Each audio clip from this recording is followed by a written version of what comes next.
Olá! Hoje iremos falar sobre a arte egípcia.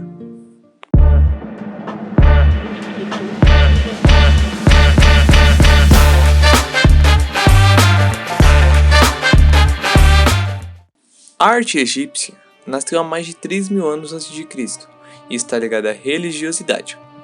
Visto que a maior parte das suas estátuas, pinturas, monumentos e obras arquitetônicas se manifestam em temas religiosos, assim, o interior dos templos, bem como as peças ou espaços relacionados com o culto dos mortos, eram artisticamente elaborados. Os túmulos são um dos aspectos mais representativos da arte egípcia. Isso porque os egípcios acreditavam na imortalidade da alma e que ela poderia sofrer eternamente, caso o corpo fosse profanado. Antes da gente falar da pintura egípcia, a gente precisa falar sobre a lei da frontalidade, que é uma das características mais marcantes da época.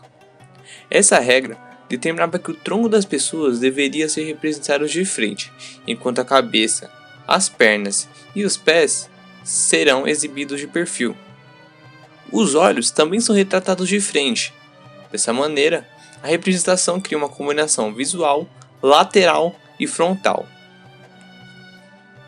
O faraó contratava artistas para desenharem ou pintarem nas paredes das pirâmides, aquilo que futuramente viriam a ser os seus túmulos. Essas pinturas detalhavam a vida deles e os seus entornos, de modo que essa arte registra uma boa parte da história do Egito.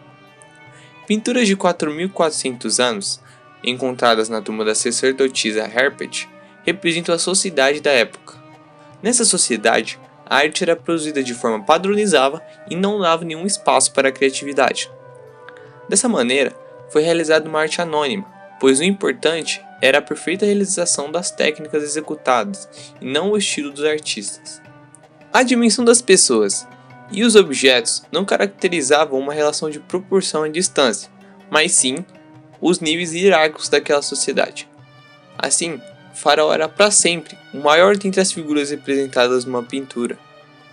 Algumas das cores mais marcantes que eram utilizadas foram o preto, onde era associada a noite e a morte, o branco, que simbolizava a pureza e a verdade, o vermelho, que representava a energia, o poder e a sexualidade, o amarelo, que estava associado à eternidade, o verde, que simboliza a regeneração e a vida, e o azul, que é associado ao rio Nilo e ao céu. E algumas das principais características eram a ausência das três dimensões, a ausência de sombra e a utilização de cores convencionais.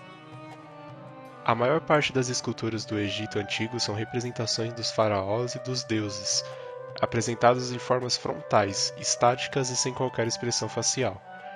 Sempre estava em posição serena, quase sempre de frente, sem demonstrar nenhuma emoção. Pretendiam com isso traduzir na pedra uma ilusão de imortalidade. Com esse objetivo ainda, exageravam frequentemente as proporções do corpo humano, dando às figuras representadas uma impressão de força e de majestade. As principais características da escultura são as formas estáticas, formas isentas de expressão facial e o segmento da convenção, em pé ou sentado. Uma de suas esculturas mais famosas é a esfinge, que contém o corpo de um leão, representando a força, e a cabeça humana, representando a sabedoria. As esfinges são, sem dúvida, as esculturas mais famosas. Elas eram colocadas na entrada dos templos com o intuito de afastar os maus espíritos.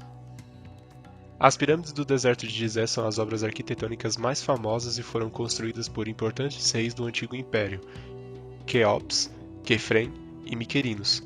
Junto a essas três pirâmides está a esfinge mais conhecida do Egito, que representa o faraó Quefren, mas a ação erosiva do vento e das areias do deserto deram-lhe ao longo dos séculos um aspecto enigmático e misterioso. As características gerais da arquitetura egípcia são solidez e durabilidade, sentimento de eternidade, aspecto misterioso e impenetrável.